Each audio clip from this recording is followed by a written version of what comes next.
Les matchs se suivent et se ressemblent. 5 points marqués de nouveau pour le SA15. Au jeu du chat et de la souris, l'Estremo est le meilleur et sert Copeland pour un dernier essai synonyme de bonus offensif. Soyou Angoulême conforte sa place de numéro 2 au classement national. Les joueurs ont fait le boulot. Et à l'arrivée, on a le bonus. Donc c'est très bien d'avoir le bonus. C'est un bon match de rugby pour arriver à avoir marqué 4 essais contre cette équipe qui était venue, je te dis, pour nous faire déjouer. C'est très bien.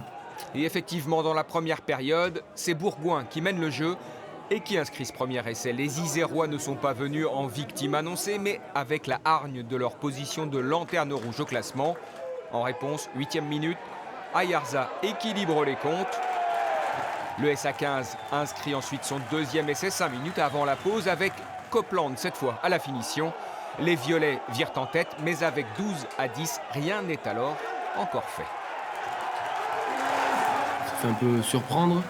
On n'a pas pu se reposer sur une conquête pour aller chez eux et mettre notre jeu en place.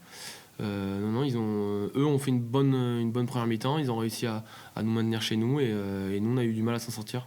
De retour des vestiaires, le SA15 est conquérant à l'image de l'Estremo pour ce troisième essai. Sur cette deuxième mi-temps, les joueurs passent 18 points à leurs adversaires. Score final 30-10.